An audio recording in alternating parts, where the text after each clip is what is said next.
Hello, everybody, and welcome back to Sometimes You Gotta Start Over, where I recorded over an hour and a half of content without realizing my mic was muted. So, as you can tell, there's a few things that we've been up to, uh, but since my mic was muted, the footage is practically unusable.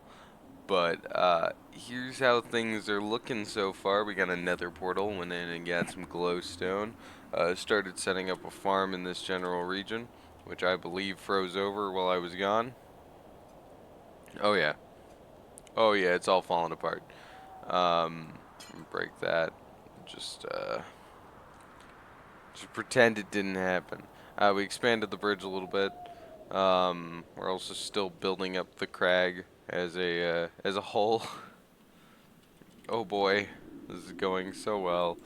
Um, we're also gonna build an Aether portal while we have a chance. Let's see. Over here, make 16 glowstone blocks. That's good enough for our purposes. We're gonna come over to this room, eat some food. So I have a Taco Bell interview later today. Um, and I never thought I'd say this, but I'm quite excited for it. I am quite excited for that Taco Bell interview. I really need a day job, and I applied at McDonald's, but after going in for an interview and jumping through all those hoops, um, it just didn't pan out. And you know, sometimes that's how it goes. Sometimes that's just what happens. Uh, don't make it any easier to get those rejection emails, but sometimes that is just how it happens. Oh boy, it's looking nice here. I'm awfully proud of this. I went to the Nether last night. I paused the game, went to bed, just out of raw focused frustration, because I had where'd my bucket go? I was not feeling it when I realized that my mic was muted for the whole hour and a half I was making content. That that hurt pretty goddamn bad, I will say so myself. Um, but you know, again, sometimes you gotta start over, and that's just what I had to do in this case. So to sum up what happened in the half hour I was gone. I explored off in that direction a little bit. I built a stairway here that could probably use some more work. It's not done yet. I'm still working on the tower, but now I've got this bridge over here, which I also need to work on. There's an igloo over here. I explored all the way over there, talked about my McDonald's interview, talked about my upcoming Taco Bell interview. I briefly talked about how Disco Elysium and Beastars both have a grittiness I like, um, and I honestly I stand by that. I love that. I love that kind of stuff. I love the grittiness of Beastars and Disco Elysium, and they share a very similar main protagonist in a way, as in both have a very lonely sort of outcast protagonist who's expected to fit into this sort of this mold that he just doesn't. Um, I think Legoshi and Harry Dubois are actually like very similar in a lot of ways, and I'm sure this is a bit of a controversial take in some circles, but to me it makes sense. Uh, to be fair, I'm also just kind of a loser, so I have strong opinions about fictional media. Not to say that inherently makes you a loser, but I'm specifically a loser when I do it. So, you know, do with that what you will. Totally forgot what I was in that chest for. I just woke up, so I'm like losing it just a little bit. But that's what happens sometimes. I'm gonna want to bring this cabbage with me. Put these seeds away. Okay. I'm gonna eat the cookies that I have on hand just to get them out of my inventory so that I have space for better stuff later. Let's go check out the Aether really quick. I should bring an axe while I'm at it, actually.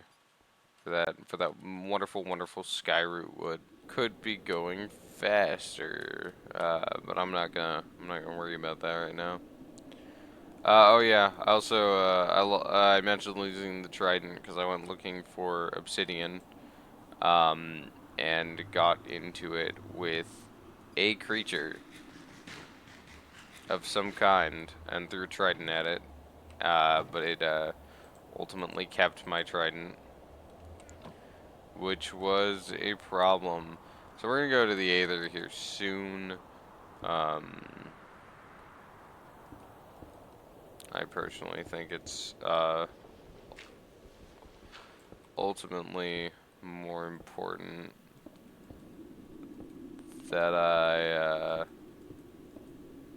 start on this corridor, like make a room here or something. Because I mean, I could flesh this out, build a room here. Yeah, I think that's what I'm gonna do. I'm gonna flesh it out, put a room here. Um, who knows? Maybe it'll even like be a room that serves a purpose. Never see those in Minecraft. I'm thinking maybe one of these days I'll do a Skyblock Let's Play. Just because I miss those days of Minecraft. Back when it was just like real simple. Um, it wasn't all flashy and fancy thumbnails and blaring background music from usually it's Undertale or like a Nintendo game. Lots of Animal Crossing. Lots of Animal Crossing music. But yeah, I missed a simpler time. There's a simpler time that still exists in my heart. I guess I'm gonna keep hoping to be able to do something similar to that simpler time. Let's see. Oh hell, not sure what to do with this TNT. Um, I found it in a tower, and now I am wondering exactly what I want to do with it. I'm also gonna want to put a block there to kind of block that up. Maybe I'll put a bear in this room. I think that'd be cool if I put a bear in there. Um, I should. What I should do is go grab whatever materials I have lying around. These shovels. That's the grow one, but shovels. Um, can't remember if I renamed that or if I found it with that name. Uh, I probably renamed it that. Grow wand is a pretty stupid name. I'm gonna go clear out some of this. Realize I need food pretty bad. Think about mortality for a second while looking out the side of this bridge. Um, I'm gonna head back downstairs and leave for a minute. Actually, I am gonna want the grow wand. I can make us food. Wait, I've played these games before. I have. There's actually several YouTube videos where you can see me playing this game. Um, previously. So you know, there's that. You can actually watch me uh, play this game at a previous date. So yes, I have played these games before. Um, I haven't seen Squid Game season 2 yet. I should, cause Squid Game's a really good show. But I haven't seen season 2. The dub always gets me, because it's simultaneously some of the funniest and most disrespectful stuff I've ever seen.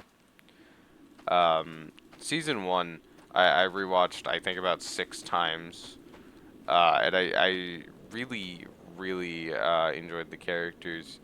Where'd that go? There it is. I really really enjoyed the characters, but I also just really enjoyed like how they constructed their sets. Um, they got a lot of criticism for basing their crematoriums off of Auschwitz, but honestly, if you're trying to create that kind of setting, that's not an insane thing to do.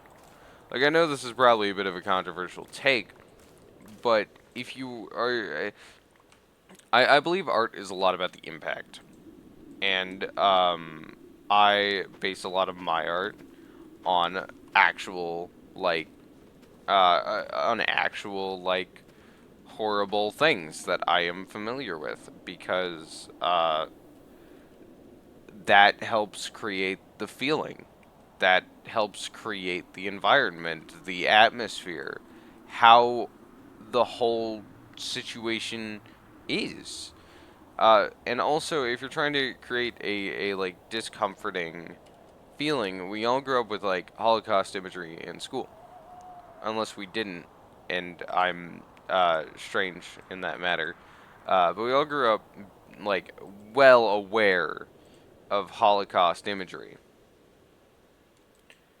So like having that imagery there, something that we widely associate with with pain, with suffering, with atrocity, as something that has been constructed by the rich upper class, that's that makes sense.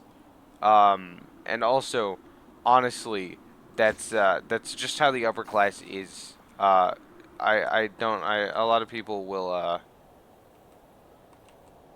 what? Okay, taking this back. A lot of people will like criticize the show for this, that, and the other, but I need to. It's like the bros who feel the need to defend Elon Musk. Bro, he would sell you to Satan for one corn chip. All right, you don't gotta defend him. Elon Musk would in fact kill you for his entertainment. That is, you're not special. Okay. Um, and I don't know. I find it weird that like the show caught flack for it's also a Korean show, so it's going to have like different it's gonna have like a different view of what can and can't be shown than than an American show. And well, the Holocaust is an atrocity everywhere. Uh, I don't know. I don't feel like it's insane to base the imagery around the cremation centers because um, honestly, if that's the vibe you're going for, that's the vibe you're going for, and I don't believe art should be censored in that way.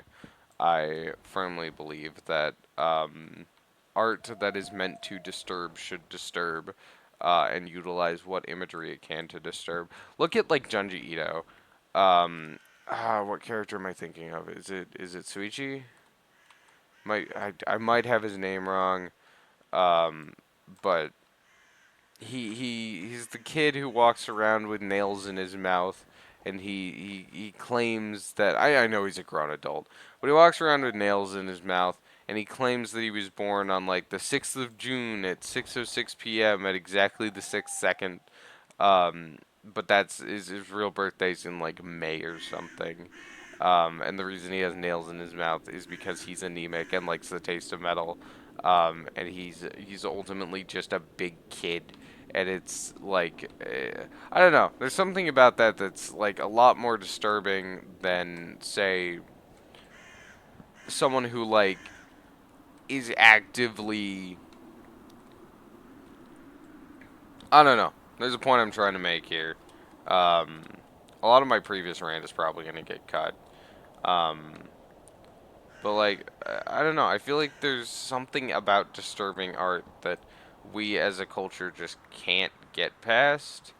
And I think it comes back to Puritanism. I think there's a certain like Puritanist view around disturbing art, and ultimately, I believe that leads to a lot of problems because disturbing art is a big part of how we express ourselves as a society, but disturbing art is frowned upon because some people believe that portrayal is condoning, and that's just not accurate in the slightest.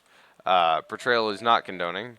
Um, it's like hell. The Puritanism is especially bad in the writing scene because I'm in several like writing groups, and I've had people ask me questions, or not even just me, but I've had people ask questions in general that are something as eggs, something as tame as uh, will I get backlash if a 17-year-old smokes in my book? No, probably not because it's just a character. It's a character quirk. It's a trait. You're dear God, the Puritanism runs deep, and I write splatterpunk, which is notarized by its hyper violence and it's excuse me ultra violence. That's the word used. It's characterized by ultra violence, and is that a nice Oliger? Oh, come here, boy. Come here. Come here. Oh, ow, that hurt. Get back here. I got words for you, buddy.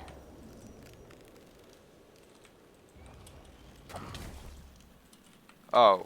Oh, shit. Oh, shit.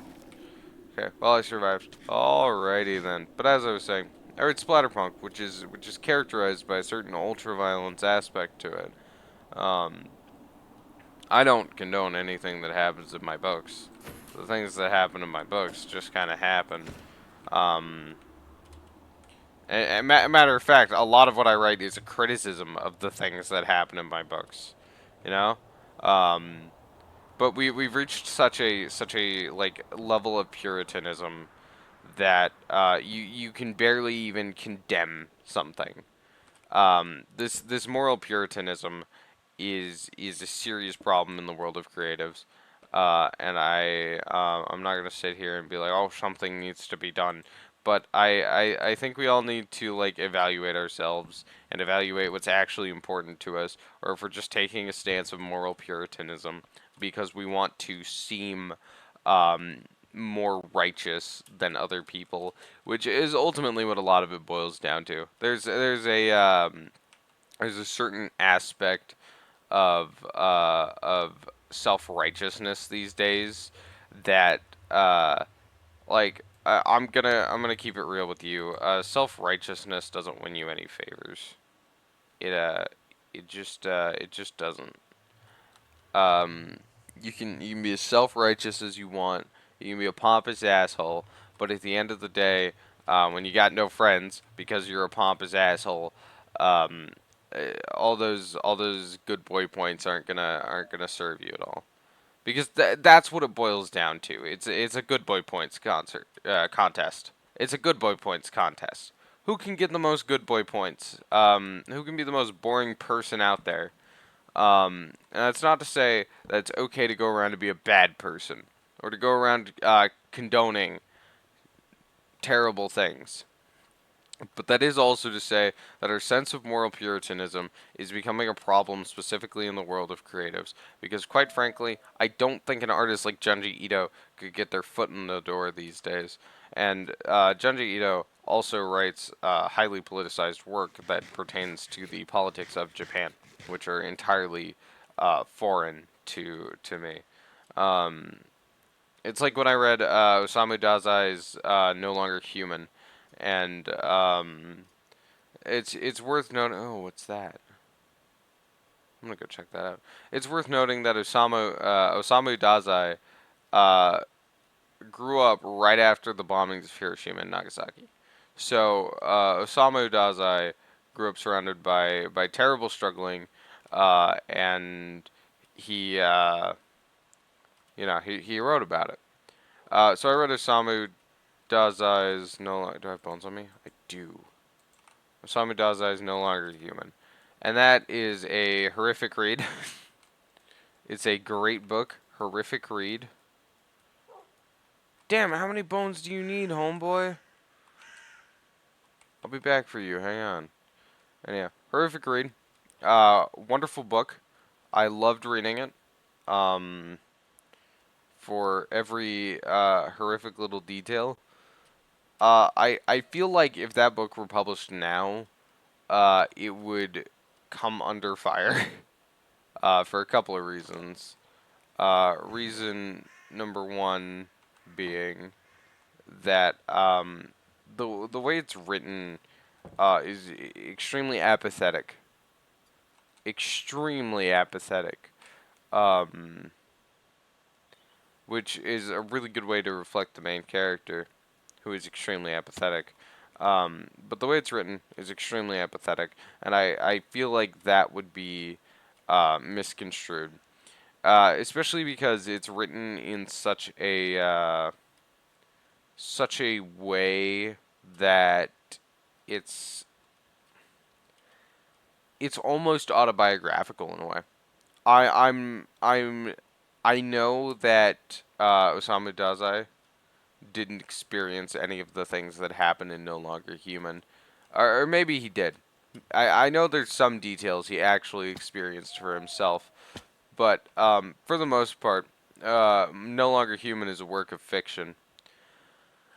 But it feels so legitimate, and I'm aware that it parallels Osamu Dazai's life in ways that, God, where do you guys keep coming from? I'm trying to figure out where these snowy creepers keep coming from. I think they keep falling in. I think that's what happens. But it's almost autobiographical in a way. So with the moral Puritanism, I think that would genuinely like affect that book's survival chances in the modern age, um, because when we look at older media, what we have is something of a shield. We have this shield of being able to say, oh, as was the style at the time, which is a joke I often make when I'm watching old TV shows and something pops up that didn't age well. Just as was the style at the time. Uh, but genuinely, that's the shield we have with old media. Is just as was the style at the time. Um, So there's a lot of old media that, frankly, ignoring the stuff that didn't age well, because God is there a lot of it. Ignoring the stuff that didn't age well, frankly, a lot of the content wouldn't survive because of moral Puritanism. And that's ultimately just what my take is. Moral Puritanism kills art, and eventually you end up with this cookie cutter style um, this cookie cutter style fitting into the whatever the current thing TM is. I discussed the current thing TM in a in the hour and a half video. I forgot to turn my mic on for. Um, but yeah, honestly, that's what it all boils down to. I've rambled on about moral Puritanism long enough. It's probably lost all meaning to you by now. And what we're gonna do is start digging a mine shaft. Um, I'm gonna put that right there. There we go. Now we don't gotta go out to go to a mine shaft. We just have one. I'll also set up a tunnel system here. It's actually not a terrible idea. Another book that I thoroughly enjoyed and read recently was Cormac McCarthy's um, oh shit, what's it called? Blood Meridian, or The Red Sun in the West. Cormac McCarthy has such a way of encapsulating a world. It's just it's a little astounding. But there's also parts I need to take this out of my hotbar, or I'm gonna break Phil, and I can't afford to repair Phil. Um, just that Cormac McCarthy has such a way of writing characters to really make them come alive, even if there's no goddamn punctuation in the entire book. Um, that's one of my biggest issues with it. I understand that it's an artistic choice, and he has that really funny statement about why would I fill up my page with little squiggles or something like that. But there's also the aspect of like I can't read.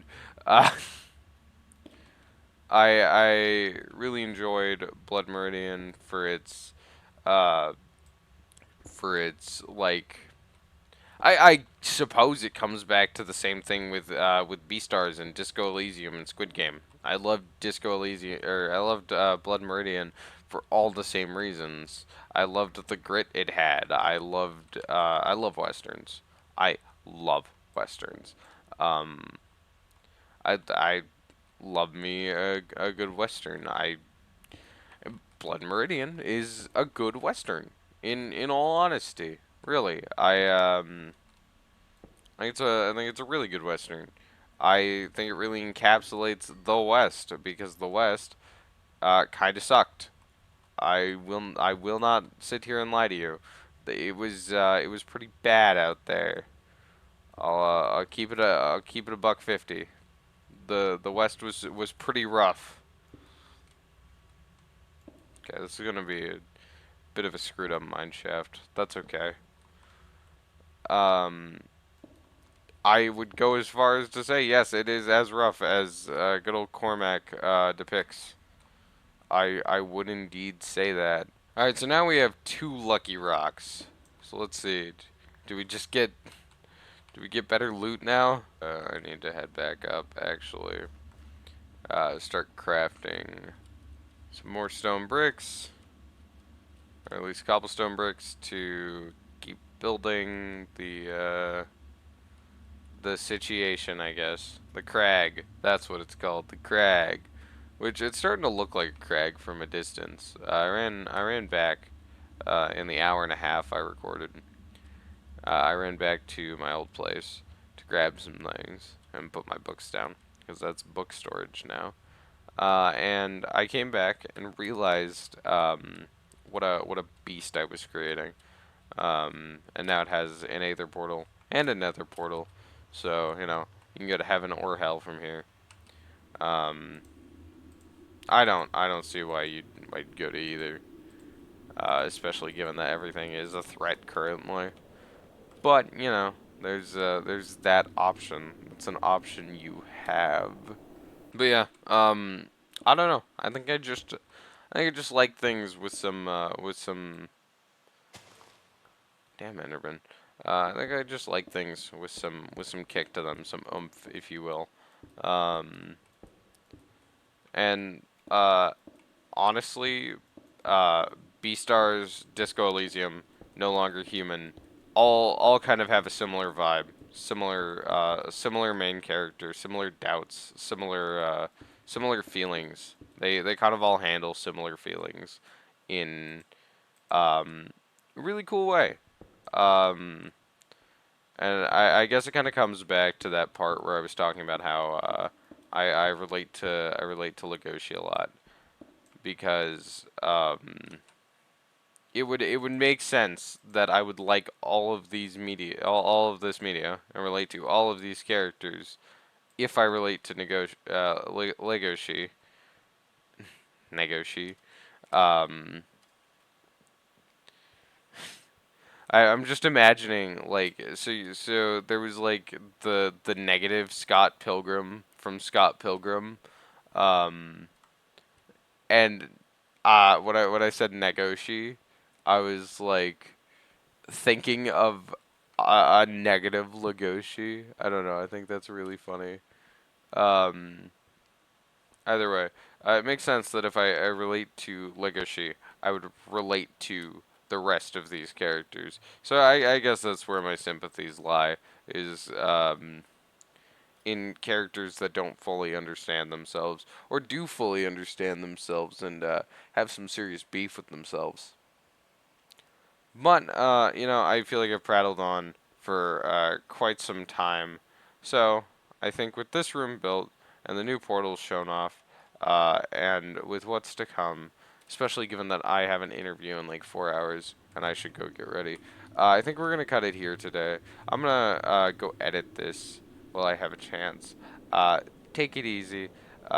You guys are great, and please be safe and stay hydrated.